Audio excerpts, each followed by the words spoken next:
देश मेरा जल रहा है, आग लगी है सीने में, हुक्मरां सब व्यस्त हैं खून गरीब का पीने में, तो राम मंदिर या बाबरी का पक्ष नहीं मैं लाई हूँ, घायल भारत चीख रहा है, चीख सुनाने आई हूँ। परम आदरणीय सभापति महोदय, मंचासीन निर्णायक मंडल समिति एवं उपस्थित मेरे प्यारे साथियों, मैं आरक्षी खुशबू चौहान केंद्रीय रिजर्व पुलिस बल आज सदन की राय से असहमत होते हुए वक्ता विपक्ष में अपने विचार प्रस्तुत करूंगी। महोदय, दर्द हद से तब गुजरने लगता है जब मेरी आंखों के सामने ताज, पुलवामा, छत्तीसगढ़ में शहीद हुए जवानों के शत विशत अधजले शरीर के टुकड़े, रेत के टीलों से ऊपर जाती लाशों के ढेर और कश्मीर की खून से सनी लाल रंग की सड़कों के दृश्य सामने आते हैं। उस पर मेरे प्रतिपक्षी महोदय का कहना ये कि मानवाधिकारों की अनुपालना करते हुए देश से उग्रवाद और आतंकवाद को समाप्त किया जा सकता है। महोदय, अब तो हमारा तिरंगा झंडा भी हमसे ये पूछने लगा है कि क्या बात है भारत, आजकल फहराने से ज्यादा मैं कफन में दफनाने के क्यों काम आ रहा हूँ। महोदय, हृदय तो उस दिन फट गया जब बूढ़ी माँ अपने बेटे के चिथड़ों को देखकर बोली कि साहब, आप तो भर्ती में 1 इंच भी कम नहीं लेते, मैं आधा शरीर कैसे ले लूं। महोदय, आज इन मानवाधिकारों के कारण इन आतंकियों के बंगलों की आकाओं की नाकफनी हंसती है और शहीद हुए हमारे जवानों के आंगन की तुलसी रोती है। जब एक शहीद हुए जवान की विधवा की वेदना चीख चीख कर ये कहती है कि प्यार भी भरपूर गया, मांग का सिंदूर गया, नन्हे नौनिहालों की लंगोटियां चली गई, छोटी छोटी बेटियों की चोटियां चली गई और आपके लिए तो एक आदमी मरा है साहब, मेरे घर की तो रोटियां ही चली गई।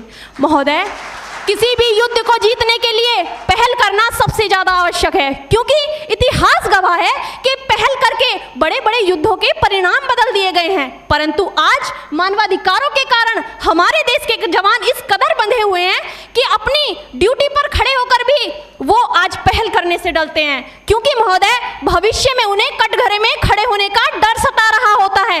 वो ये जानते हैं कि चाहे एक उग्रवादी की राइफल से निकलने वाली गोली को ये तय करना पड़े या ना पड़े कि वो किसे लगेगी, लेकिन हमारी राइफल से निकलने वाली हर गोली को ये निर्णय लेना पड़ता है कि चाहे वो किसी निर्दोष को लगे, दोषी को लगे या ना लगे, परंतु किसी निर्दोष को नहीं लगनी चाहिए। यदि ऐसा हुआ तो ना तो ये समाज हमें छोड़ेगा, ना ही तिल का ताड़ बनाने वाली ये मीडिया हमें छोड़ेगी। और महोदय, मानवाधिकार के तले किसी जवान को दबाकर युद्ध के मैदान में छोड़ देना कोई वीरता नहीं, एक आत्महत्या है।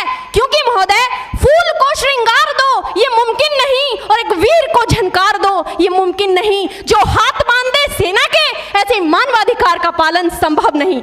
महोदय, आज सत्यनिष्ठा के मार्ग पर चलते हुए भी हमारे देश का जवान इन आतंकवादियों, इन पत्थरबाजों से डरता है, क्योंकि वो जानता है कि उसकी राइफल से निकलने वाली गोली अगर टारगेट को हिट नहीं भी करेगी तो भी 400 मीटर तक जाएगी, और यदि इस बीच वो किसी निर्दोष को लग गई तो महोदय, हमें अपनी नौकरी से हाथ तक धोना पड़ सकता है।